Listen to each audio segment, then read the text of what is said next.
Sure, my name is Major Frank Zastoupil. My call sign is Chomps. I'm a 7518 and F-35B pilot for the United States Marine Corps. My hometown is Kingwood, Texas.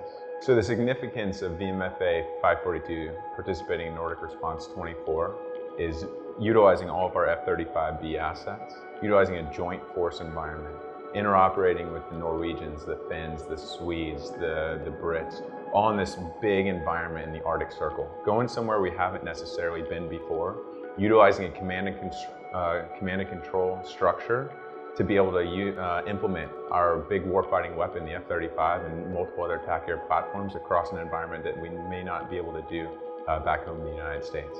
This is kind of a first for MAG-14 for 2nd Maj, using 9 F-35Bs, the first operational fleet squadron for 2nd Maj of F-35s. All 9 jets made it here to Norway, and we're going to be flying them all over the next couple weeks. A joint OCONUS exercise is a true milestone for 542. Why is that? Well, we're doing multiple different things. We're doing integrated air operations. We're doing tasks and sorties that will directly contribute to our FOC declaration here in just a little bit. We were able to declare IOC not too long ago, get all 9 jets out here and work on every single METS, maintain T1 to be able to declare that FOC here very, very shortly once we can return back to the United States. This is a crucial detachment for us as a squadron. This is our first time to really implement and utilize the tasks that we've been training to.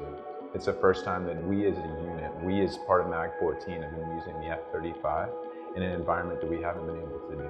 And why is that important to us? We're able to get out there, we're able to plan in a joint environment, we're able to execute with somewhat minimal planning based off the common coordination that we're able to use to our advantage. And then we can get up there and execute flawlessly. And that's what we're really striving for. We're utilizing MAG-14 assets, small assets, the Norwegian, the JI, any of these different entities. We're using distributed operations with Andoya back here with the wing. We're doing all sorts of things that are crucial to the success of the Growing Squadron. Gaining IOC as a squadron, basically right before we came out here, was when the message was released. That was crucial. It means we're meeting some metrics to be able to fully operate. Initially operate, I should say.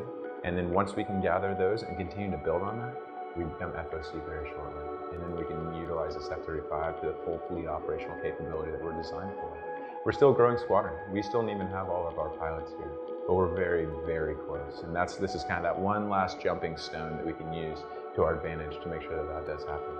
Yeah, NR-24 inherently has unique challenges. The Arctic Circle has unique challenges. The things that we see, F-35Bs have never been here. So we're able to utilize their experience, joint operation with their maintenance department and their operations department, to be able to use their lessons learned, their procedures, so that we can bounce those off of what we know and what we know how to do well, to be able to have third order learning effects before we even operate. There's systems that they use that we've never done before in the American world. There's a winch system to be able to tow jets around backwards while the engine is running so that we can do different things.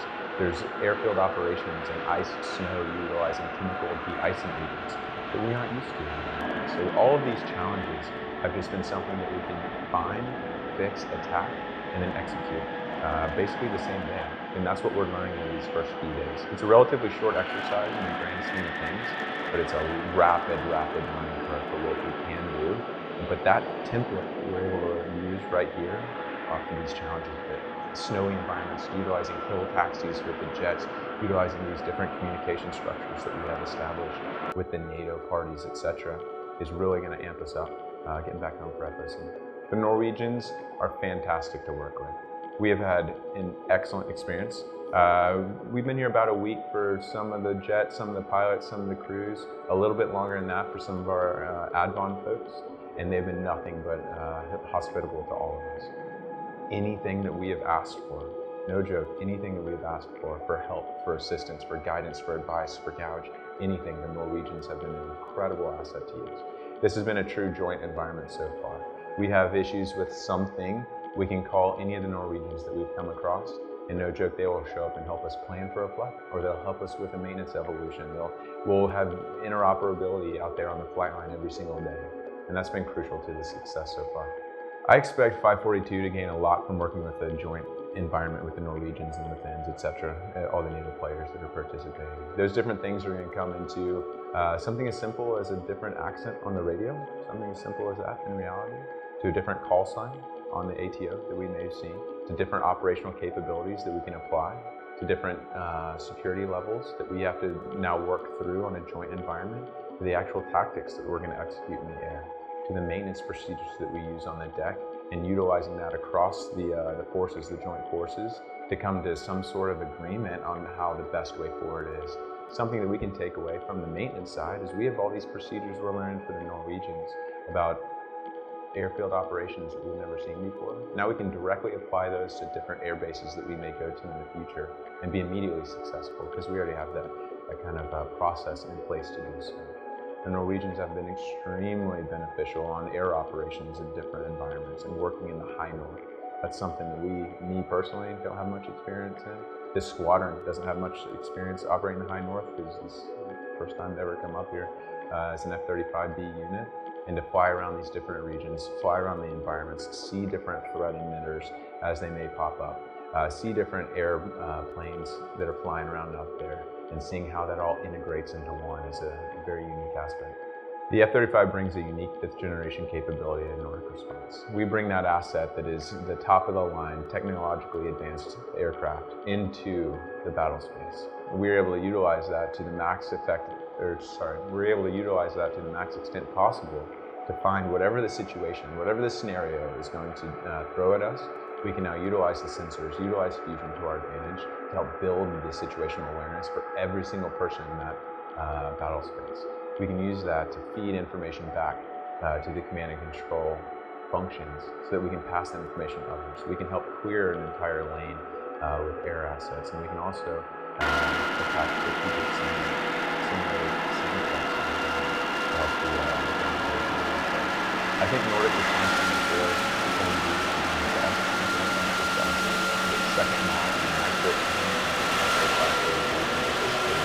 at this stage. I think this is crucial for us to become the most distributed expeditionary force that we can, and to do so in the high north so early on. When you think just 6 months ago, second model didn't even have a fleet operational squadron. 6 months later, we have 9 operating F-35Bs in the high north in an environment where no F-35B has truly taken effect at an airfield that has never seen F-35Bs. That's a wonder to imagine right there. And that's an achievement from every single person on this team on the East Coast in Cherry Point for the Marine Corps to be proud of. And I think that's cool. I think every single one of us should be proud of what we're doing out here.